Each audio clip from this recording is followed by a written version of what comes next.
إنا نحن نزلنا الذكر وإنا له لحافظون.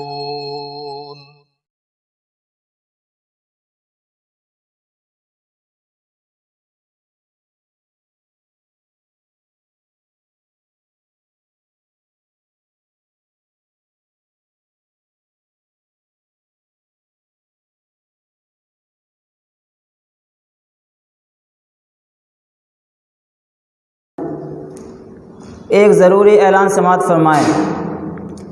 جیسا کہ آپ تمام حضرات کو اس بات کا بخوبی علم ہے کہ الاسلام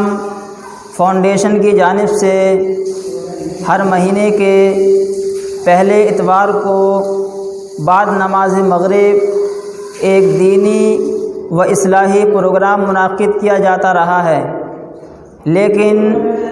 کچھ وجوہات کی بنا پر یہ پروگرام اس مہینے کے پہلے اتوار کو منعقد نہ ہو سکا. اس لیے اب یہ پروگرام اس مہینے کے دوسرے اتوار کو یعنی آج 13 تاریخ کو منعقد کیا گیا ہے، اور اس میں خطاب کرنے کے لیے ہمارے مہمان خصوصی اٹاوہ سے تشریف لائے فضیلت الشیخ حافظ و مولانا محمد عاصم صاحب سلفی حفظہ اللہ ہیں. اس لیے آپ تمامی حضرات سے بڑی ہی مؤدبانہ گزارش ہے کہ اگر ہماری آواز سن رہے ہیں تو مسجد میں تشریف لائیں اور دینی و اصلاحی پروگرام میں شریک ہو کر اللہ رب العالمین کے ہاں اجر کے مستحق بنیں. اور اگر ہماری آواز خواتین بھی سن رہی ہیں تو وہ بھی اپنے کام کاج سے فارغ ہو کر مولانا کے پروگرام کو بغور سماعت فرمائیں. السلام علیکم. اب میں فضیلت الشیخ حافظ و مولانا محمد عاصم صاحب سلفی حفظہ اللہ کو دعوت سخن دیتا ہوں کہ موصوف تشریف لائیں اور اپنے خطاب سے ہم تمام سامعین کو منور فرمائیں. محمد عاصم صاحب سلفی حفظہ اللہ. السلام علیکم ورحمۃ اللہ وبرکاتہ. ان الحمد للہ نحمده ونستعینه ونستغفره ونعوذ باللہ من شرور انفسنا ومن سیئات اعمالنا من يهده الله فلا مضل له ومن يضلل فلا هادي له وأشهد أن لا إله إلا الله وحده لا شريك له وأشهد أن محمدًا عبده ورسوله. أما بعد فإن خير الحديث كتاب الله وخير الهدي هدي محمد صلى الله عليه وسلم وشر الأمور محدثاتها وكل محدثة بدعة وكل بدعة ضلالة وكل ضلالة في النار. أعوذ بالله من الشيطان الرجيم. بسم الله الرحمن الرحيم. يا أيها الذين آمنوا قوا أنفسكم وأهليكم نارا وقودها الناس والحجارة. وقال النبي صلى الله عليه وسلم بلغوا عني ولو آية.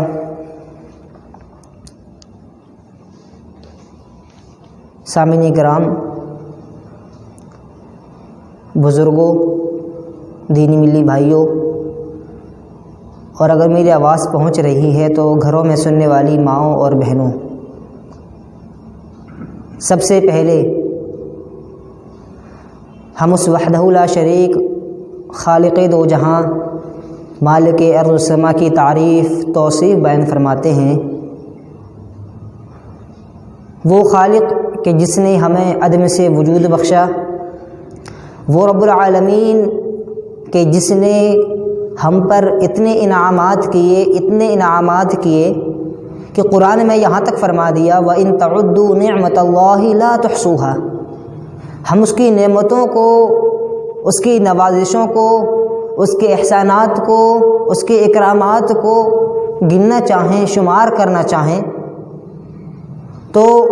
دنیا کے سارے قلم عاجز آ جائیں گے، ساری سیاہی ختم ہو جائے گی، لیکن کبھی ہم اس کی نعمتوں کو شمار نہیں کر سکتے۔ وہ اللہ رب العالمین جس نے ہمیں اتنی نعمتیں عطا کیں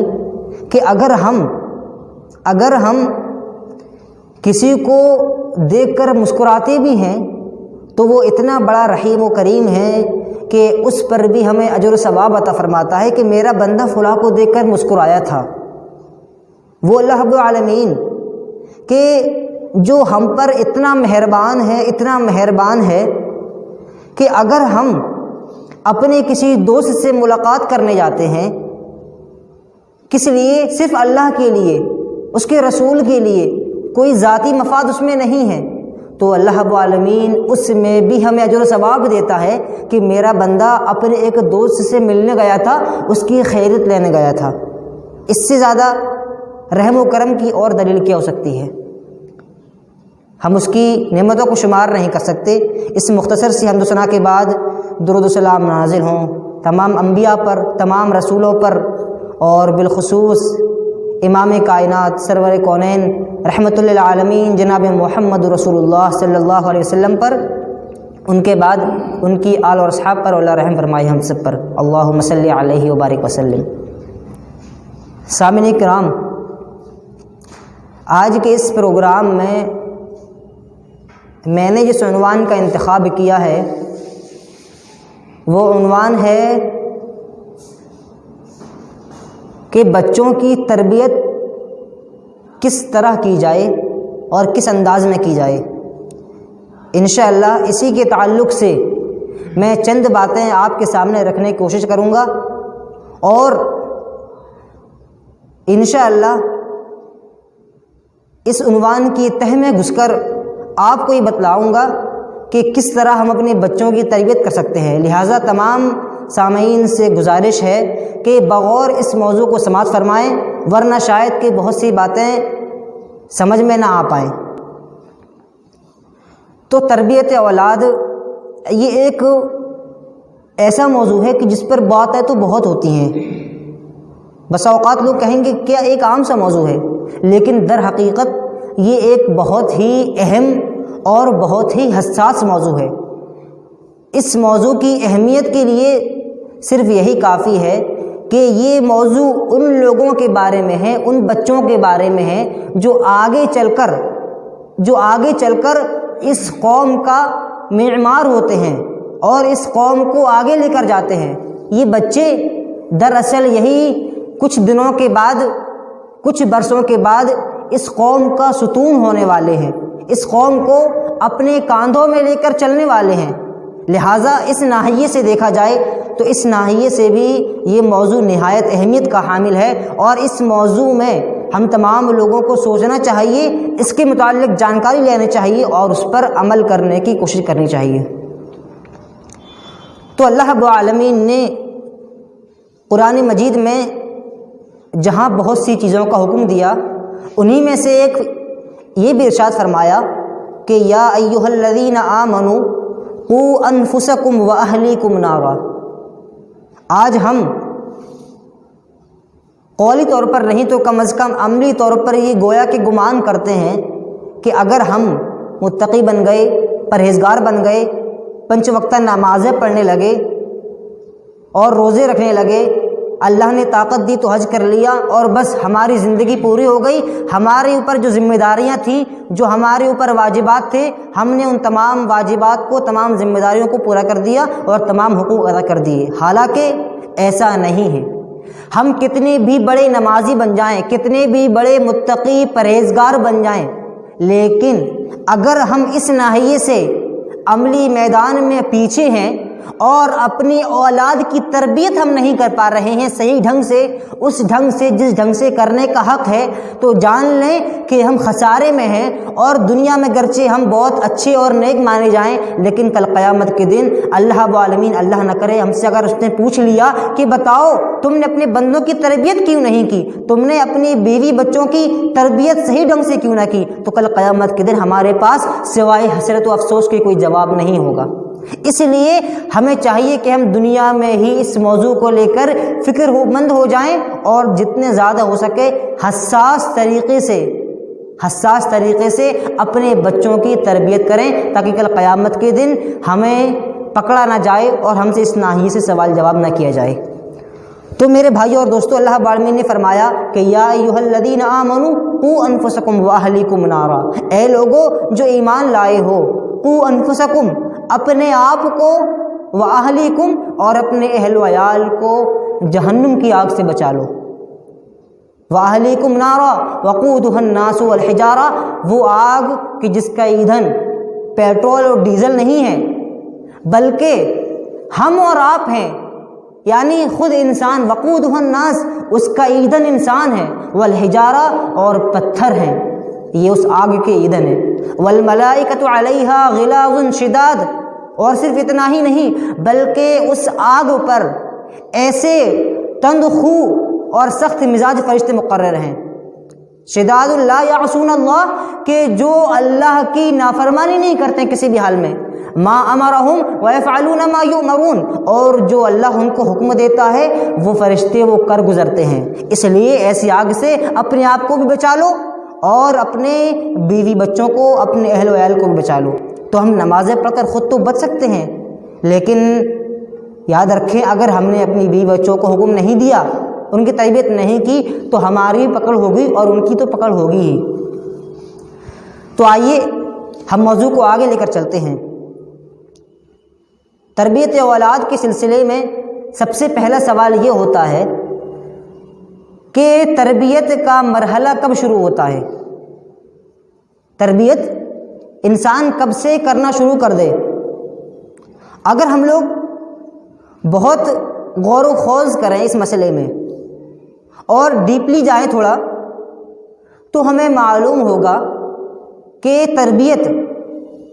بچے کی در حقیقت اسی وقت سے شروع ہو جاتی ہے جب انسان اپنی شادی کے لیے، اپنے بیٹی یا بیٹے کے شادی کے لیے جوڑا تلاش کرتا ہے۔ جب ہم کسی لڑکی یا لڑکے کی تلاش کرتے ہیں شادی کے لیے، تو در حقیقت اسی وقت سے بچے کی، اولاد کی تربیت کا مرحلہ شروع ہو جاتا ہے۔ وہ کس طرح سے؟ وہ اس لیے کیونکہ ہمارا معیار کیا ہونا چاہیے۔ ہم جب شادی کرنے کے لیے جوڑے کی تلاش کرتے ہیں، لڑکے یا لڑکی کی تلاش کرتے ہیں، تو عموماً لوگ کیا دیکھتے ہیں؟ مال دیکھتے ہیں، پیسہ کس کے پاس زیادہ ہے، کس کا زیادہ مکان بڑا ہے، کس کے پاس زیادہ دکانیں ہیں۔ عموماً آج معاشرے میں یہی دیکھا جاتا ہے۔ اور ایک دوسری چیز جو دیکھی جاتی ہے وہ ہے کہ کون زیادہ خوبصورت ہے، کون زیادہ حسین و جمیل ہے۔ سب سے پہلے ہم پیسہ دیکھتے ہیں اور اس کے بعد یہ دیکھتے ہیں کہ کون زیادہ حسین و جمیل ہے، اور پھر تیسری چیز دیکھتے ہیں ہم کہ کون اونچے خاندان سے ہے، کس کا رتبہ معاشرے میں بڑا ہے، کون معاشرے میں بڑے خاندان کا مانا جاتا ہے، کس کی کاسٹ اچھی ہے۔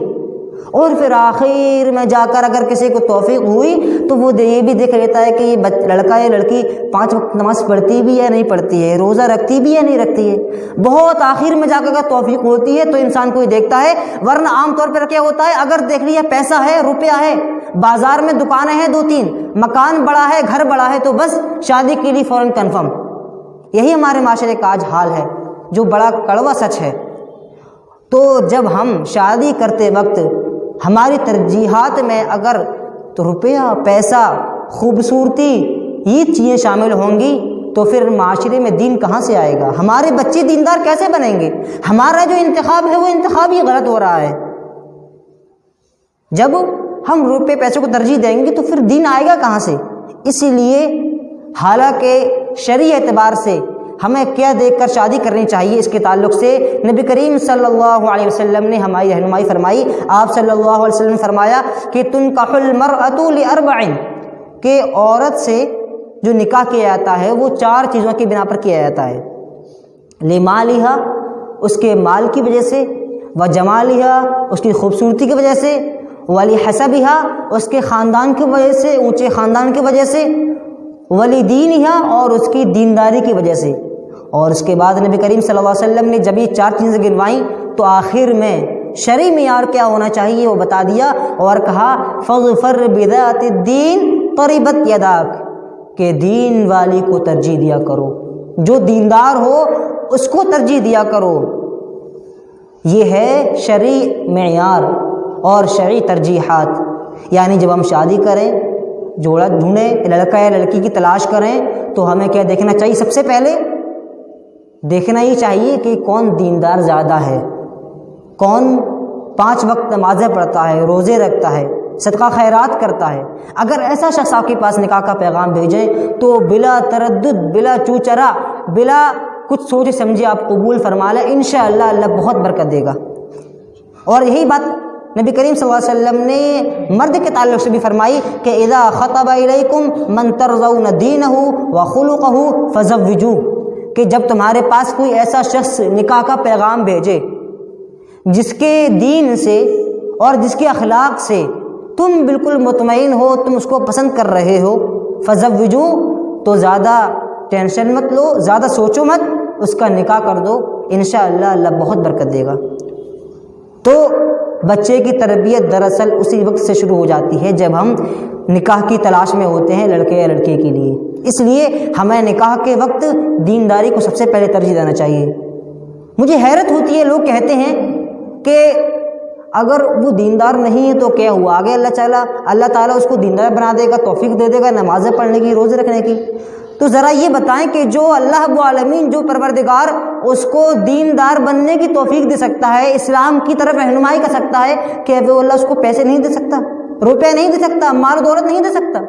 کتنے لوگ ایسے ہیں کہ جنہوں نے دینداری کو دیکھ کر شادی کی اور اس کے بعد اللہ رب العالمین نے ان کی زندگی میں اتنی برکتیں دی، اتنی برکتیں دی کہ وہ مالا مال ہو گئے. خود صحابہ میں بہت سے لوگ ایسے تھے کہ جنہوں نے دینداری کو دیکھ کر شادی کی، نہ پیسے کو ترجیح دی، نہ جمال کو ترجیح دی، خوبصورتی کو، اور نہ ہی حسب و نسب کو ترجیح دی، اور اس کے بعد ان کی نیتوں کی بنا پر اللہ رب العالمین نے ان کو اتنا مال دیا کہ وہ مالا مال ہو گئے. تو میرے بھائیوں، جو اللہ رب العالمین، جو خالق، جو مالک ہمیں دینداری دے سکتا ہے وہ پیسے بھی دے سکتا ہے. اس لیے شادی کے وقت دینداری کو ترجیح دیں. یہی سے ہماری بچوں کی تربیت کا پہلا مرحلہ شروع ہوتا ہے. اب اس کے بعد تربیت اولاد کے تعلق سے 2 باتیں میں عرض کرنے جا رہا ہوں، امید ہے کہ آپ لوگ بغور سماعت فرمائیں گے. یہ 2 باتیں بہت ہی کم لوگ اس پر توجہ دیتے ہیں. سب سے پہلی چیز تربیت اولاد کے سلسلے میں وہ یہ ہے کہ مان لیجئے جب بچے کی پیدائش ہوئی،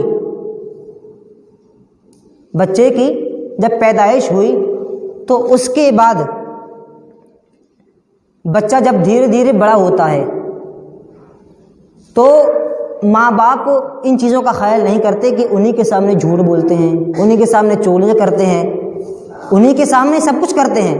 اور بچے یہ سب دیکھتے رہتے ہیں. پھر اس کے بعد جب بچہ بڑا ہو کر وہ کام کرتا ہے تو شکایتیں کرتے کہ میرا بچہ جھوٹ بولتا ہے. مولانا صاحب کوئی تعویذ بتا دیجئے، کوئی دعا پڑھ کے بتا دیجئے کہ میرا بچہ جھوٹ بولنا چھوڑ دے، چوری کرنا چھوڑ دے، گالیاں بکنا چھوڑ دے. ارے آپ نے بچے کی تربیت ہی ایسی کی ہے، آپ اس کے سامنے دن میں 100 گالیاں بک رہے ہیں، اس کے سامنے دن میں 10 بار جھوٹ بول رہے ہیں. اگر کوئی باہر قرض مانگنے آ رہا ہے تو بچے سے کہلوا رہے ہیں کہ نہیں ابھی ماں باپ گھر میں ہے نہیں، بعد میں آنا، ابو جی بعد میں آئیں گے. دن میں آپ اسی کے ذریعے جھوٹ بلوا رہے ہیں اور پھر بعد میں شکایت کرتے ہیں کہ میرا بچہ جھوٹ بول رہا ہے. یہ کہاں کی عقل مندی ہے؟ تو اس لیے اس میں سب سے پہلی چیز جو ہمیں سمجھنی چاہیے وہ یہ ہے کہ انسان جو ہوتا ہے، انسان کی فطرت کو سمجھنا بہت ضروری ہے. ایک انسان جو اللہ رب العالمین نے پیدا کیا ہے تو انسان کی ایک فطرت ہوتی ہے، ایک ایسی فطرت جو ہر انسان میں موجود ہوتی ہے. انسان کے اندر اللہ رب العالمین نے بعض ایسی چیزوں کو رکھا ہے جو تمام کے تمام دنیا والوں میں مشترک ہیں. یعنی آپ انڈیا سے لے کر دنیا کے کسی بھی ملک میں چلے جائیں، کسی بھی شہر میں چلے جائیں، کسی بھی محلے میں چلے جائیں، آپ کو ہر انسان کے اندر وہ خاصیت یا وہ عادت ملے گی. یہ انسان کی فطرت ہوتی ہے جو ہر انسان کے اندر موجود ہوتی ہے مشترکہ طور پر. اور ان فطرتوں میں سے میں آپ کے سامنے چند چیزوں کا ذکر کرتا ہوں. مثلا انسان کی ایک فطرت یہ ہوتی ہے کہ وہ محبت کا خواہاں ہوتا ہے، پیار و محبت کا خواہاں ہوتا ہے. یعنی اگر اس سے کوئی پیار سے، نرم دلی سے، اچھے طریقے سے، محبت سے بات کرے تو وہ چیز، وہ بات اس کے دل میں اثر کرتی ہے اور انسان اس سے متاثر ہوتا ہے. یہ ایک انسان کی فطرت ہے اور یہ فطرت آپ کو ہر انسان میں ملے گی. کہیں کا بھی انسان ہو، کسی بھی ملک کا، کسی بھی جگہ کا انسان ہو، آپ کو اس کے اندر، اس کے دل میں یہ چیز ملے گی کہ وہ محبت کا خواہاں ہوتا ہے اور اس کے اوپر اثر ہوتا ہے. تو اس لیے بھی ہمیں اپنے بچوں سے ہمیشہ پیار و محبت سے بات کرنی چاہیے، کیونکہ بچہ یہ تو کوڑا کاغذ ہوتا ہے نا. جب پیدا ہوتا ہے تو اس کے ذہن کی جو میموری ہوتی ہے اس میں کوئی بھی چیز سیو نہیں ہوتی ہے. جب وہ پیدا ہوتا ہے اپنی آنکھوں سے دیکھتا ہے، کانوں سے سنتا ہے، تو دھیرے دھیرے دھیرے دھیرے اس کی ذہن کی، اس کی دماغ کی میموری میں وہ تمام چیزیں سیو ہوتی ہیں. تو اپنے بچے کو ہم بچپن سے جیسا پالیں گے، جیسا بنائیں گے، بچہ بڑا ہو کر اسی طرح ریئیکٹ کرے گا اور اسی طرح رد عمل اس کی طرف سے آئے گا. اور اسی طرح ایک فطرت انسان میں یہ بھی ہوتی ہے کہ انسان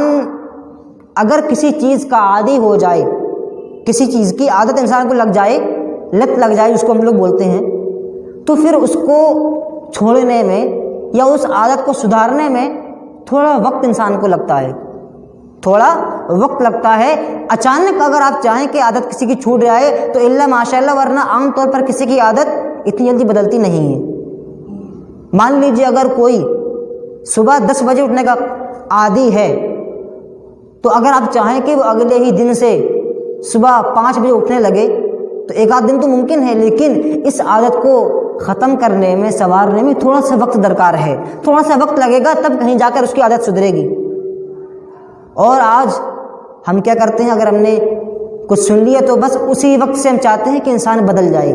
اسی وقت سے میرا بچہ 5 ٹائم کی نماز پڑھنے لگے، ہو سکے تو تہجد بھی پڑھنے لگے. تو اتنی جلدی ممکن نہیں ہے. ہم نے اپنے بچوں کو بچپن سے بگاڑ رکھا ہے، ان کی تربیت نہیں کی صحیح طریقے سے، جس طریقے سے کرنا چاہیے تھی. پھر ہم اچانک چاہتے ہیں کہ ہتھیلی پہ پیڑ نکل آئے، تو یہ ممکن نہیں ہے. تربیت یہ دراصل ایک پورا وقت ہوتا ہے اور ایک پورا ٹائم اس میں لگتا ہے. جس طرح آپ ایک پودا زمین میں گاڑتے ہیں کہ بیج ڈالتے ہیں، پھر اس کے بعد وہ بیج بڑا ہوتا ہے، پھر وہ پودا بنتا ہے، پھر درخت بنتا ہے، اسی طرح بچہ ہوتا ہے. یعنی بچے کی جب آپ شروع سے تربیت کریں گے، اس کی پرورش کریں گے، تب کہیں جا کر دھیرے دھیرے دھیرے دھیرے وہ ایک نیک انسان کی شخصیت میں نمودار ہوگا. اور نبی کریم صلی اللہ علیہ وسلم کی احادیث سے بھی ہمیں اس کی مثال ملتی ہے. مثلا نبی کریم صلی اللہ علیہ وسلم نے فرمایا کہ مرو اولادکم بالصلاۃ وہم ابناء 7 سنین، کہ اپنے بچوں کو نماز کا حکم دو اس وقت کہ جب وہ 7 سال کے ہوں. وضربوہم وہم ابناء 10 سنین، اور اگر وہ 10 سال کے ہو جائیں اور نماز نہ پڑھیں تو ان کو مارو، ان کو مارنے کا حکم دیا گیا. تو اس حدیث سے ہمیں ایک بات یہ پتہ چلتی ہے کہ جو یہ 3 سال جو بچوں کو نماز کا حکم دیا جا رہا ہے، یہ کیا چیز ہے؟ حالانکہ نماز جو فرض ہو رہی ہے وہ تو 10 سال پہ ہو رہی ہے نا. تو وہ جو 3 سال ایکسٹرا اس سے پہلے ہم نماز کا حکم دے رہے ہیں، یہ کیا چیز ہے؟ تو دراصل یہ ایک ٹریننگ ہے جو بچوں کو نماز کا عادی بنانے کے لیے دی جا رہی ہے. یعنی اگر بچہ جب 7 سال کا ہے اس وقت سے ہم اس کو نماز پڑھنے کی تلقین کریں گے، اپنے ساتھ مسجدوں میں لے کر آئیں گے، تب کہیں جا کر وہ بچہ دھیرے دھیرے دھیرے دھیرے شروع میں نمازیں چھوڑے گا، ایک آدھ دن کی نماز پڑھے گا ایک ٹائم کی، پھر دھیرے دھیرے ایک حال یہ ہوگا کہ 5 ٹائم کی نماز پڑھے گا، کبھی کبھی ایک آدھ ٹائم کی نماز فوت ہو جائے گی. پھر اس کے بعد 3 سال میں اگر اس کو کنٹینیو ٹریننگ دی جائے، مسلسل اس کے اوپر محنت کی جائے، تو انشاءاللہ کوئی بھی بچہ ہوگا وہ 3 سال میں نماز کا ایسا عادی بن جائے گا کہ 10 سال کا ہونے کے بعد اس سے ایک نماز بھی فوت نہیں ہوگی، اور اگر بس اوقات کبھی ہو بھی جائے بحیثیت بشر تو اس کو بہت افسوس ہوگا، بہت ملال ہوگا کہ ہم سے ایک نماز فوت ہو گئی، ایک نماز میری قضا ہو گئی۔ تو یہ جو 3 سال کا حکم دیا جا رہا ہے یہ ٹریننگ ہے اپنے بچوں کو۔ تو اس حدیث سے ہمیں یہ پتہ چلتا ہے کہ ہم دینی تمام امور میں اپنے بچوں کو بچپن سے ٹریننگ دیں، اور اسی لیے صحابہ کرام کا بھی ان سے یہ ملتا ہے کہ وہ لوگ اپنے بچوں کو نماز کا بھی حکم دیتے تھے، نماز کے لیے مسجدوں میں لے کر آتے تھے، اور اسی طرح وہ اپنے بچوں کو بچپن سے روزہ رکھنے کی بھی تلقین کرتے تھے، اور ٹریننگ کے طور پر ان سے روزے رکھواتے بھی تھے۔ تو اگر ہم اسی معیار کو، اسی چیز کو، اسی رول کو تمام دینی امور میں اس کے اوپر عمل کرنے لگیں، اور اپنے بچوں کو تمام دینی امور کی بچپن سے ٹریننگ دینے لگیں، شروع میں جب بچہ چھوٹا ہو تبھی سے اس کو مسجدوں میں لے کر آئیں، اگر کہیں پر دینی درس ہو رہا ہے، خطبہ ہو رہا ہے، تقریر ہو رہی ہے، پروگرام ہو رہا ہے تو وہاں پر بھی بچوں کو لے کر آئیں اور بچوں کو ٹریننگ دیں، تو انشاءاللہ جب بچہ بڑا ہوگا تو وہ ایک عمل اور کام کرنے والی شخصیت کے روپ میں رونما ہوگا، اور وہ ایک نیک اور صالح انسان بن کر معاشرے میں انشاءاللہ کام کرے گا۔ تو اس لیے بھی ہمیں محتاط رہنا چاہیے، اور اپنے بچوں کو یہ چیز سمجھنا چاہیے کہ بچہ اچانک عادی نہیں ہو جائے گا، اور اگر کوئی انسان عادی ہے تو اچانک اس سے کوئی چیز چھوٹ نہیں جائے گی وہ لت، اس لیے ہمیں اس چیز کو سمجھنا چاہیے۔ اور اسی طرح انسان کی فطرت میں ایک چیز یہ بھی داخل ہے کہ کوئی بھی انسان اچھے اخلاق کی طرف مائل ہوتا ہے۔ اگر کوئی ہم سے اچھے اخلاق سے بات کرے، جب بھی ہم اس سے بات کریں وہ ہماری بات کو توجہ سے سنیں، ہم کچھ کہیں اس کو مانیں، مسکرا کر جواب دے، خوش اخلاقی سے ملے، تو ہمارے دل میں اس کے لیے ایک الگ ہی محبت پیدا ہو جاتی ہے۔ ہم چاہتے ہیں کہ اس کے پاس بیٹھیں، اس سے باتیں کریں، ہمارے دل میں ایک جذبہ پیدا ہوتا ہے اس کے تئیں، ایک محبت ہمارے دل میں پیدا ہوتی ہے، اور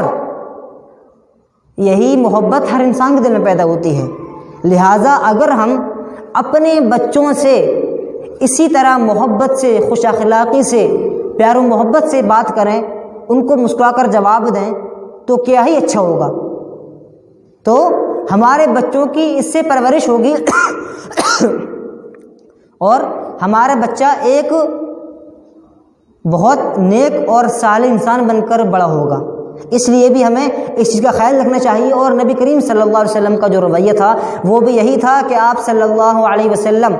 بہت خوش اخلاقی سے، پیار و محبت سے بات کیا کرتے تھے، اور مسکرا کر جواب دیا کرتے تھے۔ کوئی کچھ کہتا تھا تو اس کی باتوں کو سنا کرتے تھے، اور نیک، اور اسی لیے تمام عرب کے لوگ آپ کے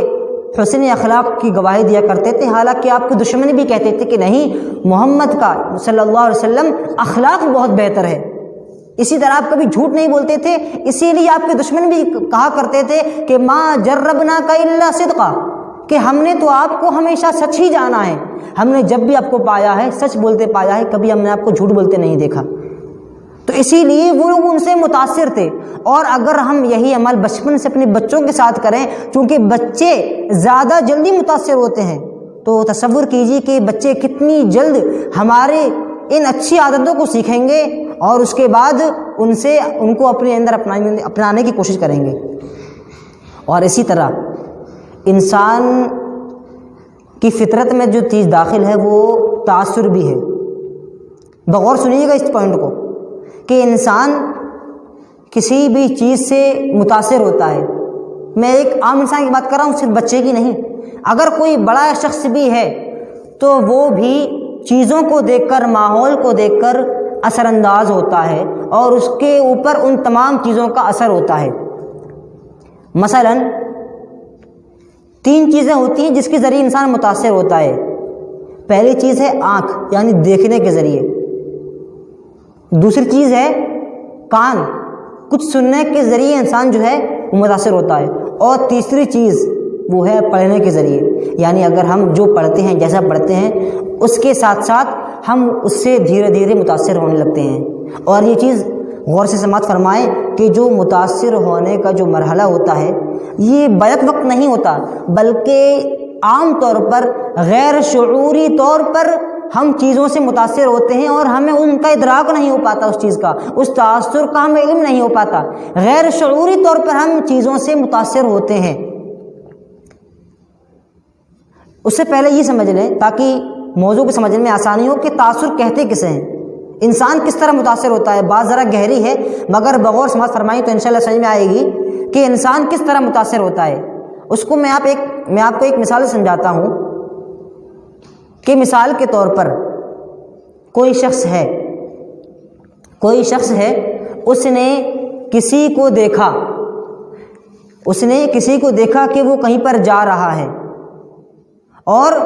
جاتے جاتے جب وہ مان لیجیے سائیکل سے جا رہا ہے تو سائیکل چلاتے وقت وہ کبھی اس طرف گھما رہا ہے کبھی اس طرف گھما رہا ہے، ٹیڑھی میڑھی سائیکل چلا رہا ہے، تو ہمارے ذہن نے، ہمارا دماغ چونکہ بہت ہائی لیول کا ہوتا ہے انسان کا دماغ، تو ہمارا ذہن، یہ بات یاد رکھیں، جو چیزیں دیکھتا ہے اس کو گویا کہ اس کی ویڈیو اپنے ذہن میں، اپنی میموری میں سیو کر لیتا ہے، اپنی میموری میں اس چیز کو سیو کر لیتا ہے، اس کو محفوظ کر لیتا ہے۔ اس کے بعد اب میں بتاتا ہوں کہ انسان متاثر کیسے ہوتا ہے۔ اب اس کے بعد جب ہم اس مرحلے سے گزریں گے، یعنی کبھی ہمارے ساتھ یہ اتفاق ہوا کہ ہمارا بھی وہاں پر سائیکل سے جانا ہوا، اسی مقام سے جس مقام پر ہم نے دیکھا تھا کہ کوئی شخص سائیکل سے جا رہا ہے اور الٹی ٹیڑھی میڑھی سائیکل چلا رہا ہے، تو اگر کبھی ہمارا اس مقام سے جب جانا ہوگا اور مان لیجئے کہ ہم بھی سائیکل سے ہیں، تو ہمارا ذہن اتنا ہائی لیول کا ہوتا ہے کہ فوراً ہمارے دماغ میں وہ ویڈیو چلنے لگے گی، وہ منظر سامنے آ جائے گا جو منظر ہم نے کبھی دیکھا تھا، خواہ وہ 1 مہینے پہلے دیکھا ہو یا 1 سال پہلے دیکھا ہو، وہ منظر ہمارے ذہن میں فوراً اسکرین پر آ جائے گا اور وہ منظر ہمیں یاد آ جائے گا،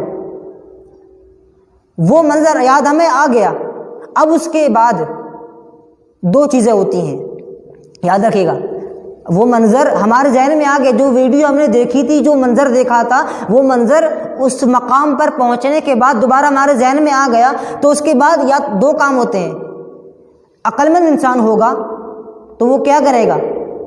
منظر کو آ جانے کے بعد اس منظر کے تحت عمل کرتے ہوئے وہ بھی سائیکل پر،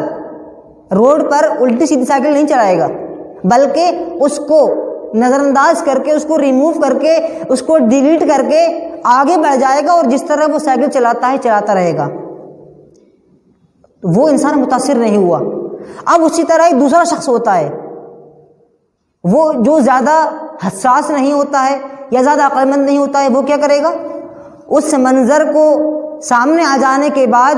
وہ بھی اسی منظر پر عمل کرنے کی کوشش کرے گا، اور وہ بھی ٹیڑھی میڑھی سائیکل چلاتے ہوئے راستے سے گزرے گا۔ تو اگر انسان منظر پر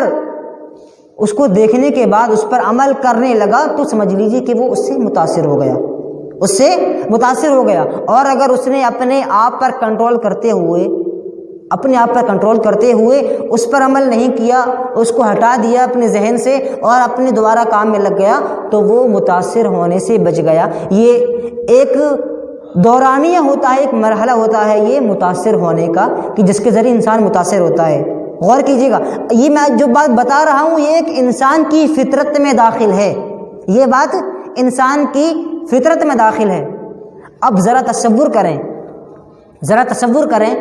کہ جب ہم نے کوئی منظر دیکھا تو ہمارے ذہن میں ایک یہ سوال آتا ہے، یہ خیال آتا ہے کہ ہم بھی اسی طرح عمل کریں۔ اب اگر جو منظر ہم نے دیکھا تھا وہ منظر شیطانی ہو، وہ منظر غلط ہو اور صحیح نہیں ہو شرعی اعتبار سے، تو اس وقت 2 قوتیں ایسی ہوں گی جو ہمارے ذہن میں پریشر ڈالیں گی، دباؤ ڈالیں گی کہ ہم بھی وہ کام کریں۔ ایک تو فطرت انسانی، وہ پہلے سے ہمارے ذہن میں پریشر ڈال رہی ہے، ہمیں اس چیز پہ بہکا رہی ہے کہ ہم بھی اسی طرح عمل کرنے لگیں، اور دوسری شیطان کی قوت، شیطان چونکہ غلط کام پر ہمیں ابھارتا ہے نا، ہر غلط کام کی تاکید کرتا ہے، اس کی طرف ہمیں لبھاتا ہے، اس پر ہمیں زور ڈالتا ہے کہ ہم بھی وہی غلط کام کریں۔ تو اگر وہ منظر غلط ہوگا، وہ چیز غلط ہوگی، تو پھر شیطانی قوت وہ بھی اس میں شامل ہوگی، اور ڈبل قوت ہو جائے گی، جو دونوں قوتیں مل کر ہمارے ذہن میں یہ پریشر ڈالیں گی کہ ہم بھی گویا کہ یہ غلط کام کریں، ہم بھی گویا کہ جھوٹ بولیں۔ تو اب ذرا اپنے بچوں کے بارے میں سوچیں، یہ بچے جو 5 سال کے ہیں، 6 سال کے ہیں، جن سے ہم بچپن سے جھوٹ بلواتے آ رہے ہیں، جن سے ہم بچپن سے جھوٹ بلواتے آ رہے ہیں کہ بیٹا کہہ دو ابو جی بھی گھر میں نہیں ہیں، بعد میں آئیں گے، کسی کا فون آیا تو کہہ دیا نہیں ابھی وہ ہے نہیں، نہانے گئے ہیں، ٹوائلٹ گئے ہیں، باتھ روم گئے ہیں۔ اپنے بچوں سے جو ہم جھوٹ بلوا رہے ہیں، تو تصور کریں کچھ سالوں کے بعد جب بچے اسی مرحلے پہ پہنچیں گے، جب ان کی اولاد ہوگی، اس کے بعد جب ان کے سامنے یہ منظر آئے گا تو وہ کیا کریں گے؟ کیونکہ انہوں نے بھی یہی دیکھا تھا نا، تو ان کے ذہن میں بھی پھر یہی خیالات آئیں گے، اور چونکہ جھوٹ بلوانا یہ سب غلط کام ہے تو پھر شیطانی بھی قوت اس میں شامل ہوگی، اور دونوں قوتیں مل کر انسان کے ذہن میں یہ پریشر ڈالیں گی کہ بیٹا تم بھی وہی غلط کام کرو جو تمہارے ابا کرتے آئے ہیں اور تم سے جو کرواتے آئے ہیں۔ تصور کیجئے ہمارے بچوں کا کیا حال ہوتا ہوگا، وہ بیچارے چھوٹے چھوٹے بچے جو بالکل سادہ دماغ کے تھے، جن کی کتاب میں کچھ لکھا ہوا نہیں تھا، ہم نے ان کے ذہن میں اگر کچھ سیو کیا، ہم نے ان کی کتاب میں اگر کچھ لکھا تو جھوٹ لکھا، فراڈ لکھا، غیبت، چغلی اور نہ جانے کتنی غلط عادتیں ہم نے ان کے دماغ میں ڈال دیں۔ اب جب وہ بچہ بڑا ہوگا تو وہ کیسے ایک نیک اور صالح انسان بن سکتا ہے؟ ہم نے بچپن سے ہی اس کے دماغ میں خرافات بھر دی ہے، بچپن سے ہی ہم نے اس کے دماغ میں غلط عادتیں ڈال رکھی ہیں، ہم نے بچپن سے ہی اس کو جھوٹ کا عادی بنایا ہوا ہے، ہم نے بچپن سے ہی اس کو دھوکہ دھڑی فراڈ کرنے کا عادی بنایا ہوا ہے۔ تو وہ بچہ بڑے ہو کر ایک کیسے سچا، مخلص اور امانت دار انسان بن سکتا ہے؟ ہرگز نہیں بن سکتا، کیونکہ بچپن سے ہم نے ہی اپنے بچوں کو بگاڑ رکھا ہے، ہم نے ہی ان کو غلط عادتیں سکھائی رکھی ہیں۔ اس لیے اللہ کے واسطے اپنے بچوں پر رحم کریں، اپنے اوپر بھی رحم کریں اور اس کے بعد اپنے بچوں پر بھی رحم کریں، اور اللہ کے واسطے اپنے بچوں کی زندگی برباد نہ کریں۔ آپ جھوٹے ہیں، آپ کو جھوٹ کی عادت ہے، غیبت کی عادت ہے، چغلی کی عادت ہے، فراڈ کی، دھوکہ دھڑی کی عادت ہے، لیکن اللہ کے واسطے اپنی عادتوں کو سدھاریں نہ سدھاریں، لیکن اپنے بچوں کے ذہنوں میں یہ عادتیں ٹرانسفر نہ کریں، ان کو جھوٹ کا عادی نہ بنائیں، ان کو دھوکہ دھڑی کا عادی نہ بنائیں، ان کو فراڈ کا عادی نہ بنائیں، ورنہ کل قیامت کے دن یہ بچے آپ کا دامن پکڑ لیں گے کہ اے اللہ یہ میرا باپ تھا، یہ میرا والد کہ جس نے ہمیں بچپن سے جھوٹ سکھایا تھا، جس نے بچپن سے ہمیں دھوکہ دھڑی کی تلقین کی تھی، جس نے بچپن سے ہم سے جھوٹ بلوایا تھا، ہم سے بچپن سے غلط کام کروائے تھے، غلط آیتیں ہمارے اندر ڈالی تھی، یہ اللہ تو اس کا دامن پکڑ لے، اس کو تو جنت میں نہیں جانے دینا۔ ہمارے یہی بچے کل قیامت کے دن ہمارا دامن پکڑ لیں گے۔ اس لیے اللہ کے واسطے ان کی زندگیاں برباد نہ کریں اور ان کی آخرت برباد نہ کریں، اپنے بچوں کی صحیح تربیت کریں، ایک اسلامی تربیت کریں اور ایک نیک اور صالح انسان بن کر دکھائیں۔ آپ کے اندر کوئی غلط عادت ہے، کوئی بری عادت ہے تو اللہ کے واسطے آپ اس کو سدھاریں، اپنے آپ کو سدھاریں، اپنے بچوں کی زندگیاں برباد نہ کریں، ان کو عذاب نہ بنائیں۔ اس کے تعلق سے بہت لوگ نہیں سوچتے۔ ایک انسان کی فطرت ہے یہ کہ انسان جب بچپن سے جو دیکھتا آ رہا ہے، جو دیکھتا آ رہا ہے وہی کرتا ہے۔ اگر ہم کچھ دیکھ رہے ہیں تو کل کے دن ہم وہی کرتے ہیں۔ اور بچے یہ تو متاثر ہونے میں جو تاثر کی جو قوت ہوتی ہے وہ قوت بچوں کے اندر بہت زیادہ ہوتی ہے، بہت زیادہ، کیونکہ وہ بچے بالکل سادہ دماغ کے ہوتے ہیں، ان کے اوپر کچھ لکھا نہیں ہوتا ان کی کتاب میں، ان کا ذہن بالکل خالی ہوتا ہے۔ ہمارے ذہن میں چونکہ پہلے سے چیزیں سیو ہوتی ہیں، محفوظ ہوتی ہیں، اس کے باوجود ہمارا حال یہ ہے کہ اگر ہم کسی چیز کو ایک مرتبہ دیکھ لیں تو بعد میں جب ہم اس مرحلے پہ پہنچتے ہیں تو ہمارے ذہن میں بھی وہی چیزیں آنے لگتی ہیں۔ تو تصور کریں ہمارے بچے جو بالکل صاف ذہن کے ہوتے ہیں وہ کتنی جلدی متاثر ہوتے ہوں گے اور کتنی جلدی ان تمام چیزوں کا اثر ان کے اوپر پڑتا ہوگا۔ دو چیزیں، اور ایک چیز یہ بھی غور کریں کہ اچھی چیز کے بنسبت بری چیز انسان کے اندر زیادہ اثر انداز ہوتی ہے۔ انسان بری چیز سے جلدی متاثر ہوتا ہے، انسان اتنی جلدی نیک نہیں بن پاتا ہے، لیکن اگر آپ اس کو برا آدمی بننے کے لیے کہیں، ایک خراب آدمی بننے کے لیے کہیں تو وہ 2 دن میں آپ کو بن کے دکھا دے گا۔ نیک آدمی بننے میں انسان کو وقت لگتا ہے، ایک لمبا زمانہ درکار ہوتا ہے انسان کو نیک بننے کے لیے، لیکن برا بننے کے لیے بالکل وقت نہیں لگتا۔ وہ آج بہت نیک متقی پرہیزگار انسان ہے، اللہ نہ کرے کل سے اگر وہی شیطان بن گیا۔ جو شخص آج سچ بولنے میں تمام لوگوں میں معروف و مشہور تھا، کوئی بعید نہیں کہ وہ کل سے وہی معاشرے میں سب سے بڑا جھوٹا اور فراڈی بن جائے، کوئی بعید نہیں ہے۔ انسان کب متقی سے برا انسان بن جائے کوئی بھروسہ نہیں ہے۔ اسی لیے انسان کو اپنے ایمان کی، اپنے نیک آیتوں کی خیر منانی چاہیے۔ مجھے نام یاد نہیں آ رہا ہے، ایک عالم تھے بہت بڑے، جنہوں نے نبی کریم صلی اللہ علیہ وسلم کی شان میں، سنت کے دفاع میں کتابیں لکھیں، اور اس کے بعد ایک وقت یہ آیا کہ وہ صحابہ کو نعوذ باللہ گالیاں دینے لگے۔ رسول اکرم صلی اللہ علیہ وسلم کی شان میں کبھی قصیدے پایا کرتے تھے، اور ایک وقت یہ آیا کہ وہ نبی کریم صلی اللہ علیہ وسلم کی شان میں توہین کرنے لگے، نبی کو گالیاں دینے لگے، ان کو محمد صلی اللہ علیہ وسلم برا بھلا کہنے لگے۔ ایک وقت یہ آیا، ذرا تصور کریں کہ ایک انسان جو بہت چوٹی کا عالم تھا، ابھی کچھ سالوں قبل کی بات ہے، ایک عالم جو بہت چوٹی کا عالم تھا، بہت اونچے پائے کا عالم تھا، علم کا اس کے پاس ایک بہت بڑا خزانہ موجود تھا اس کے سینے میں، اس نے کئی بڑی بڑی کتابیں لکھی، لیکن چونکہ غلط عادتوں میں پڑ گئے۔ غلط عادتیں کیا تھیں؟ یعنی جو فرقے حق پر نہیں ہیں ان فرقوں کو پڑھنے لگے، ان کی کتابیں پڑھنے لگے، جماعت اسلامی کی کتابیں پڑھنے لگے، اور اسی طرح دیگر جو تنظیمیں ہیں ان کی کتابیں پڑھنے لگے، تو ایک وقت یہ آیا کہ ان سے اثر انداز ہو گئے، اور اس کے بعد اثر انداز ہونے کے بعد کبھی وہ نبی کی شان میں قصیدے کہا کرتے تھے، اور اس کے بعد نبی کی شان میں توہین والے کلمات کہنے لگے، صحابہ کو نعوذ باللہ گالیاں دینے لگے رضوان اللہ علیہم اجمعین۔ تو اس لیے ہم تمام لوگوں کو اپنے ایمان کی خیر منانی چاہیے۔ جب ایک اتنا بڑا انسان، ایک اتنا بڑا عالم جس کے پاس علم کا خزانہ موجود ہے، بہت متقی پرہیزگار ہے، جب وہ متاثر ہو سکتا ہے، اور اس حد تک متاثر ہو سکتا ہے کہ اس کا اپنا ایمان چلا جائے، اس کا دین چلا جائے، تو ہم کس کھیت کی مولی ہیں؟ ہم کیا ہیں؟ ہمارے پاس تو کچھ بھی نہیں ہے، ہم تو بہت نیک بھی نہیں ہیں، ہم تو گناہگار شخص ہیں، نہ ہمارے پاس علم کا کوئی خزانہ ہے، نہ ہمارے نامہ اعمال میں بہت سارے نیک چیزیں ہیں، نیک اعمال ہیں، کچھ بھی نہیں ہے ہمارے پاس۔ ہمارا کیا بھروسہ کہ ہم کب بدل جائیں اور کب ہم نعوذ باللہ ایک اچھے مسلمان سے ایک کافر نعوذ باللہ ہم بن جائیں؟ کوئی بھروسہ نہیں کسی کے ایمان کا۔ اس لیے خاص طور سے میں ان لوگوں کو کہنا چاہوں گا جو لوگ یہ سوچ رکھتے ہیں اور یہ فکر رکھتے ہیں کہ ہم تمام باطل اور غیر حق پر موجود تنظیموں کے اجتماعوں میں جائیں، ان کی کتابیں پڑھیں اور ہم اثر انداز نہیں ہوں گے، ہم ان کی اچھی باتوں کو لے لیں گے، بری باتوں کو چھوڑ دیں گے، یہ ممکن نہیں ہے۔ ہر انسان کے لیے یہ ممکن نہیں ہے، اور کوئی بھی انسان یہ گارنٹی نہیں دے سکتا کہ وہ اس سے متاثر نہیں ہوگا۔ کسی کا بھی کوئی بھروسہ نہیں کہ وہ کب کس سے متاثر ہو جائے، اس لیے کیونکہ جو فتنے ہوتے ہیں، عربی میں کہا جاتا ہے کہ الفتن خطافتن، کہ جو فتنے ہوتے ہیں یہ بڑے ہی تیز و ترار ہوتے ہیں، کب کس کو اچک لیں کوئی بھروسہ نہیں ہے، کوئی بھروسہ نہیں کب کس کو اچک لیں۔ ایک عالم تھے، مجھے یاد آ رہا ہے کہ ایک عالم تھے جو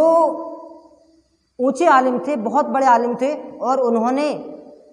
غالباً کسی ایسی عورت سے شادی کر لی، اسلاف کے زمانے کی بات کر رہے ہیں، یعنی اسلاف جب دین بالکل بلندی پہ تھا اور عام انسان بھی بہت متقی پرہیزگار ہوا کرتے تھے، اور ان لوگوں کے پاس بھی علم ہوا کرتا تھا کچھ نہ کچھ، اس وقت کی بات کر رہے ہیں۔ اس وقت ایک عالم تھے، بہت اونچے پائے کے عالم، انہوں نے ایک ایسی عورت شادی کر لی، غالباً خوارج تھی، یعنی وہ لوگ جو اپنے حکام کے خلاف نکلتے ہیں، جنگ و جدال کرتے ہیں، زمین میں فتنہ فساد مچاتے ہیں، اس سے شادی کر لی، یا غالباً کوئی اور فقہ رہا ہوگا مجھے یاد نہیں، اور اس کے بعد وہ کہہ رہے تھے کہ نہیں ہم اس کو اپنی طرف کھینچ لیں گے، یعنی ابھی اگر وہ غلط راستے پہ ہے، حق پر نہیں ہے، تو ایک دن انشاءاللہ ایسا آئے گا ہم اپنی بیوی کو سمجھا لیں گے اور وہ بھی ہماری طرح حق پر آ جائے گی، سلف صالحین کے منہج پر آ جائے گی۔ اور جانتے ہیں کیا ہوا؟ وہ عورت نے اپنے شوہر کو بدل دیا اور وہ بھی اسی میں سے ہو گئے اور نعوذ باللہ کافر ہو گئے۔ اس لیے کسی کا بھی کوئی بھروسہ نہیں ہے کہ انسان کب بدل جائے، انسان کو اپنے ایمان کی خیر منانی چاہیے۔ اسی لیے نبی کریم صلی اللہ علیہ وسلم کہا کرتے تھے، یا مقلب القلوب ثبت قلبی علی دینک، یا مصرف القلوب صرف قلبی علی طاعتک، کہ اے دلوں کو بدلنے والے، ثبت قلبی علی دینک، کہ میرے دل کو اپنے دین کے اوپر ثابت قدم فرما دے، یا مصرف القلوب صرف قلبی علی طاعتک، کہ اے دلوں کو پھیرنے والے تو میرے دل کو اپنی طاعت پر پھیر دے، اپنی طاعت کی راہ میں لگا دے۔ اس لیے بھی ہمیں اپنے ایمان کی خیر بنانی چاہیے۔ اور بات دوسری طرف نکل گئی، بتلانا یہ مقصود تھا کہ انسان کب کس چیز سے متاثر ہو جائے کوئی بھروسہ نہیں ہے، اور جب ہمارا بھروسہ نہیں ہے تو ہمارے یہ بچے بیچارہ ان کا کیا قصور ہے؟ ہم ان کو کیوں برباد کر رہے ہیں؟ ہم ان کی زندگیاں کیوں عذاب بنا رہے ہیں؟ ہم ان کے اندر کیوں غلط چیزیں بھر رہے ہیں؟ ان کے اندر کیوں جھوٹ، فتنہ، فساد، یہ سب چیزیں ان کے اندر کیوں بڑھ رہی ہیں؟ وہ بیچارے معصوم ہیں، ان کو اچھی چیزیں سکھاؤ، ان کو دینی چیزیں سکھاؤ، ان کو ایک اچھا انسان بناؤ، ایک نیک اور صالح انسان بناؤ۔ ہم ان کی زندگیاں کیوں برباد کر رہے ہیں؟ تو اس لیے بھی یہ بھی تربیت اولاد کا ایک بہت اہم پہلو ہے۔ تو پہلی چیز جو میں نے بتائی کہ انسان جو ہے متاثر ہوتا ہے۔ اب آئیے ہم آگے چلتے ہیں، وقت کم ہے، اپنی بات کو جلد سے ختم کرنے کی کوشش کریں گے۔ دوسری چیز، ایک چیز تو ہم نے جان لی کہ انسان کے اندر فطرت ہوتی ہے، اور وہ فطرت تمام لوگوں میں موجود ہوتی ہے، دنیا کے ہر فرد کے اندر وہ فطرت، وہ عادت مشترکہ طور پر پائی جاتی ہے۔ یہ چیز ہم نے جان لی۔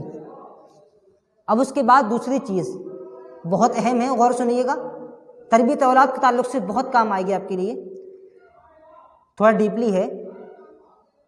کہ انسان کی ہوتی ہے ایک چیز فطرت، اور ایک چیز ہوتی ہے طبیعت۔ فطرت کہتے ہیں اس کو جو تمام لوگوں میں مشترکہ طور پر برابر ہو، پائی جاتی ہو، اور طبیعت کہتے ہیں اس عادت کو یا اس خصلت کو جو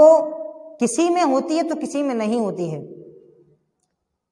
یا کسی میں اس کے الگ ہوتی ہے۔ جیسے کہ مثال کے طور پر آپ یوں سمجھ لیں کہ طبیعت کے اعتبار سے کچھ لوگ نرم دل ہوتے ہیں، نرمی والے ہوتے ہیں، یعنی ان کی مزاج میں، ان کی فطرت میں نرمی غالب ہوتی ہے۔ وہ اگر کسی سے بات کرتے ہیں تو نرمی سے، محبت سے، پیار سے، اچھے طریقے سے، سلیقے سے بات کرتے ہیں، ان کی فطرت میں نرمی ہوتی ہے۔ اگر وہ غصہ بھی کریں گے تو اس حد تک نہیں جائیں گے، کیونکہ ان کی فطرت میں نرمی ہے۔ یہ ایک طبیعت ہوتی ہے، ہر انسان ایسا نہیں ہوتا ہے۔ اور ایک دوسرا انسان ہوتا ہے جو غصے والا ہوتا ہے، جس کے اندر کوٹ کر غصہ بھرا ہوا ہوتا ہے، ذرا سی بات کیا ہوئی فوراً غصے میں آ گیا، اپنے جلال میں آ گیا، اس کی طبیعت میں غصہ غالب ہوتا ہے۔ کچھ لوگ ہوتے ہیں ذرا سی بات پر غصہ ہو جاتے ہیں، فوراً ہاتھ اٹھا دیتے ہیں، فوراً توڑ پھوڑ کر دیتے ہیں۔ تو کہنے کا مطلب صرف یہ ہے کہ طبیعت کے اعتبار سے ہر انسان مختلف ہوتا ہے، ہر انسان کی طبیعت جو ہے وہ یکساں نہیں ہوتی ہے۔ تو جب ہم نے یہ جان لیا کہ ہر انسان کی طبیعت یکساں نہیں ہوتی ہے، تو پھر ظاہر سی بات ہے کہ ہمارے جو بچے ہیں، مان لیجئے ہمارے 2 بچے ہیں، تو ان دونوں کی طبیعت بھی لازمی طور پر یکساں نہیں ہوگی، کسی کی طبیعت الگ ہوگی تو کسی کی الگ ہوگی۔ اس لیے وہ لوگ جو تربیت اولاد کے سلسلے میں ایک ہی لاٹھی سے اپنی تمام اولاد کو ہانکتے ہیں، یعنی ایک ہی قاعدے سے تمام بچوں کی تربیت کرنا چاہتے ہیں، جسے کہتے ہیں کہ ایک ہی لاٹھی سے سب کو ہانکنا، یہ جو قاعدہ اپنے لوگ اپناتے ہیں اپنی اولاد کی تربیت کے سلسلے میں، یہ قاعدہ انتہائی غلط ہے۔ اولاد ہماری جو ہے اس کی طبیعت الگ ہے، ہر اولاد کی طبیعت الگ الگ ہوتی ہے، ہر انسان کی طبیعت الگ الگ ہوتی ہے عام طور پر۔ تو ظاہر سی بات ہے ہماری اولاد کی طبیعت بھی الگ ہوگی، کوئی الگ ہوگا، کوئی الگ ہوگا، اس لیے ہمیں ایک ہی لاٹھی سے تمام کو نہیں آنکنا چاہیے، یعنی ایک ہی طریقہ، ایک ہی قاعدہ سب کے اوپر لاگو نہیں کرنا چاہیے۔ مان لیجئے جیسے کچھ لوگ کہتے ہیں کہ لاتوں کے بھوت باتوں سے باز نہیں آئیں گے، کچھ لوگوں کو میں نے خود اپنی زندگی میں دیکھا ہے کہ اسی قاعدے کے روح سے چلتے ہیں، اور ہر عورت، ہر بچے کے اوپر، اپنی ہر اولاد کے اوپر یہی قاعدہ لاگو کرتے ہیں کہ نہیں، ذرا سی بات ہوئی تھپڑ مار دیا، ذرا سی بات ہوئی ڈنڈے سے اس کی پٹائی کر دی، ذرا سی بات ہوئی لات مار کر گرا دیا۔ یہ کیا طریقہ ہے بھائی؟ یہ طریقہ ممکن ہے کہ بعض بچوں کے لیے جو انتہائی شرارت کے آخری مرحلے میں پہنچ چکے ہیں، جو باتوں سے مانتے ہی نہیں، جن کے اوپر باتوں کا کوئی اثر ہی نہیں ہوتا ہے، ممکن ہے کہ کبھی کبھار یہ ان کے حق میں یہ طریقہ ممکن ہے صحیح ہو، لیکن تمام اور اولاد کے اوپر یہ طریقہ لاگو کرنا کہ نہیں ہر اولاد کے اوپر ہم یہی طریقہ لاگو کریں گے، یہ طریقہ انتہائی غلط ہے۔ شریعت ہمیں یہ نہیں سکھاتی ہے کہ ذرا سی بات ہوئی بس فوراً مار دیا، ذرا سی بات ہوئی فوراً دھکا دے دیا، فوراً ڈنڈے سے اس کی پٹائی کر دی، ذرا سی بات ہوئی فوراً لات مار دی، یہ طریقہ صحیح نہیں ہے۔ ہر بچے کی طبیعت الگ الگ ہوتی ہے، تو ہمیں یہ سمجھنا پڑے گا کہ میرا بچہ کون سا بچہ کس طبیعت کا حامل ہے۔ بسا اوقات ہم جہاں پر لات اور بوسے چلاتے ہیں، ڈنڈے مارتے ہیں، بسا اوقات اس مقام پر صرف پیار کے 2 بول ہی کافی ہوتے ہیں۔ یعنی ہم اگر کسی اپنے بچے کو کسی کام کرنے کی وجہ سے مار رہے ہیں، اگر ہم مارنے کی بجائے اگر اس کی طبیعت میں نرمی ہے، وہ محبت سے سمجھنے والا ہے، تو اس کو اس کی ضرورت ہی نہیں ہے، اس کو قطعاً ڈنڈے کی، لات گھونسوں کی اور بدتمیزی کی ضرورت نہیں ہے۔ اس کو ضرورت ہے تو کس کی؟ پیار کے 2 بول کی، محبت کی 2 باتوں کی اس کو ضرورت ہے۔ مان لیجیے آپ نے اپنے بیٹے سے کسی کام کرنے کو کہا، آپ نے کہا بیٹا میرے کپڑوں پہ پیسٹ کروا لانا، بیٹا یا بھول گیا یا مان لیجیے چھوٹا تھا کھیل میں لگ گیا، نہیں کروانے گیا۔ اب اس کے بعد آپ آئی، دیکھا کھیل رہا ہے، فوراً نہ آؤ دیکھا نہ تاؤ دیکھا، تھپڑ مار دیا، گالوں میں انگلی چھپ گئی۔ اگر وہ بیٹا نرم طبیعت کا حامل تھا تو اس کو یہ ضرورت ہی نہیں تھی، اس کو صرف آپ اتنا کہہ دیتے کہ بیٹا میں نے آپ کو ایک کام دیا تھا، آپ نے وہ کام نہیں کیا، بھول گئے، آپ کھیل رہے ہو، تو وہ بیٹا وہ بچہ خود بخود شرمسار ہو کر فوراً جائے گا اور آپ کا کام کر کے لائے گا۔ اس کو ضرورت نہیں ہے مار پیٹ کی، ہم اس کو بلا وجہ مار کر اس پر ظلم کر رہے ہیں۔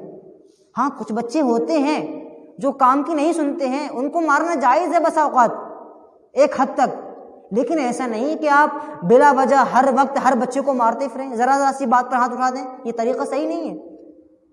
اور اس سلسلے میں نبی کریم صلی اللہ علیہ وسلم کی مجھے ایک واقعہ یاد آ رہا ہے، انس رضی اللہ عنہ، ان کو نبی کریم صلی اللہ علیہ وسلم نے کسی کام کے لیے بھیجا تھا کہ جاؤ بازار سے یہ سامان لے آؤ، چھوٹے تھے، چلے گئے، راستے میں دیکھا بچے کھیل رہے ہیں، بس کھیلنے میں لگ گئے بچوں کے ساتھ، اللہ کے نبی صلی اللہ علیہ وسلم نے جو کام دیا تھا وہ بھول گئے۔ اور اس کے بعد جب تھوڑی دیر ہو گئی ہے، نبی صلی اللہ علیہ وسلم نے دیکھا کہ ابھی تک انس آئے نہیں ہے رضی اللہ عنہ، تو آپ صلی اللہ علیہ وسلم خود بخود نکلے، راستے میں دیکھا کہ انس رضی اللہ عنہ کھیل رہے ہیں بچوں کے ساتھ۔ غور کیجئے ہم کیا کرتے ہیں ایسے ماحول میں یا ایسی حالت میں، ہمیں دیکھ کر جلال آ جاتا ہے کہ ارے ہم نے اس کو حکم دیا تھا، اس نے اس حکم کو نافذ نہیں کیا، اب تک بچوں میں کھیلنے لگا ہے، یعنی اس کو ہمارے حکم کی کوئی پرواہ نہیں ہے، یعنی اس کو ہماری کوئی فکر نہیں ہے، گویا کہ ہمیں یہ اولاد نہیں، باپ نہیں مانتا ہے، ہمیں والد نہیں سمجھتا ہے،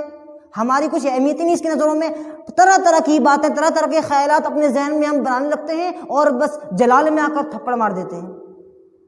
معلوم ہے نبی کریم صلی اللہ علیہ وسلم نے کیا کیا؟ پاس میں گئے، پیچھے سے ہاتھ رکھا، کہا یا انس، اے انس تم یہاں کھیل رہے ہو؟ انس نے پیچھے مڑ کر دیکھا کہ آپ صلی اللہ علیہ وسلم، دیکھ کر چونک گئے کہ آپ صلی اللہ علیہ وسلم، یاد آ گیا کہ ہاں اللہ کے نبی نے ہمیں ایک کام دیا تھا، تو اللہ کے نبی صلی اللہ علیہ وسلم نے کچھ نہیں کہا، وہ گئے اور جا کر وہ کام کر لائے۔ یہ اخلاق تھا نبی کریم صلی اللہ علیہ وسلم کا، جس کو ضرورت ہی نہیں آپ اس کو بلا وجہ کیوں مار رہے ہیں؟ وہ بچہ بھی محبت کا بھوکا ہے، محبت کا خواہاں ہے، آپ اس سے پیار سے بولیے، وہ آپ کا ایک کام نہیں 10 کام کرے گا، اور اگر رہی نفرت سے بولیں گے تو وہ آپ کا کام تو کر دے گا مگر آپ کی کبھی عزت نہیں کرے گا دل سے، آپ کو دل میں ہمیشہ نعوذ باللہ گالیاں دے گا۔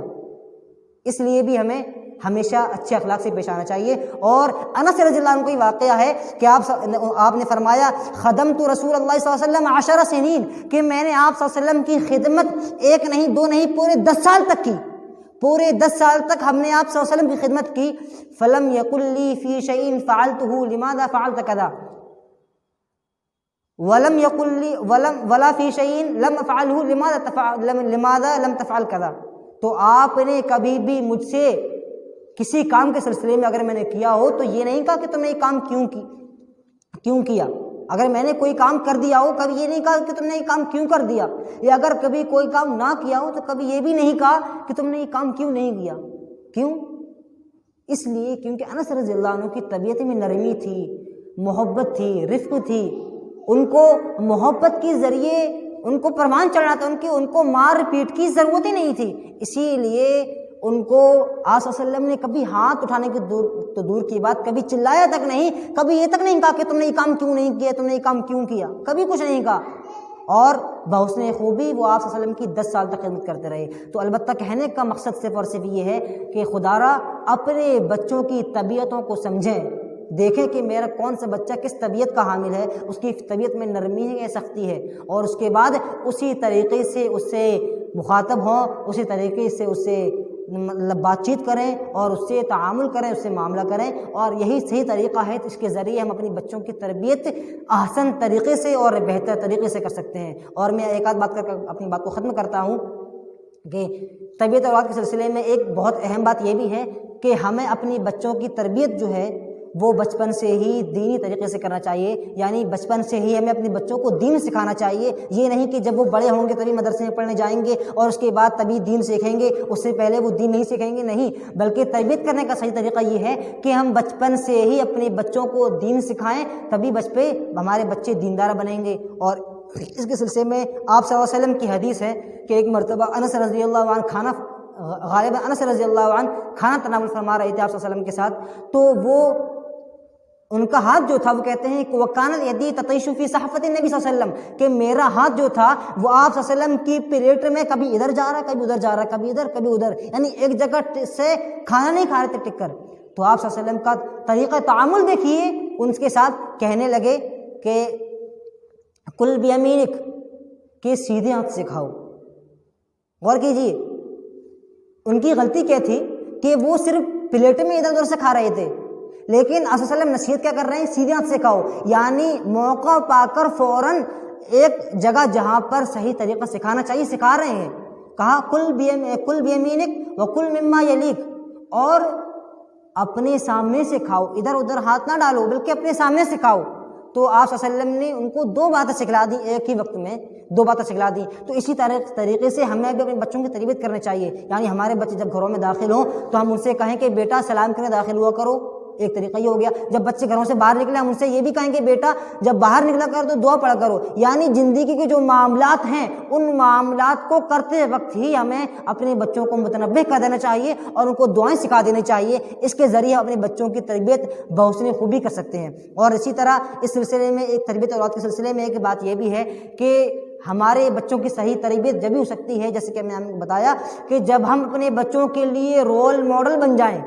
بس اوقات ہم اپنے بچوں کو اگر کسی کام کا حکم بھی نہیں دیں گے تب بھی ہمارے بچے وہ کام کریں گے، کیونکہ انہوں نے ہمیں بچپن سے کرتے ہوئے دیکھا ہے۔ ہمارے بچوں کی ایک عادت آپ نے اب بھی دیکھی ہوگی اور آج تک یہ عادت پائی جاتی ہے کہ اگر باپ نماز پڑھ رہا ہے، گھر میں ماں نماز پڑھ رہی ہے، تو بیٹا آ کر یا بیٹی جو چھوٹا بچہ ہے وہ آ کر نماز پڑھنے لگتا ہے اور اسی طرح کی ایکٹنگ کرنے لگتا ہے اور نماز پڑھنے کی کوشش کرتا ہے، اگرچہ وہ نماز نہ پڑھ سکے،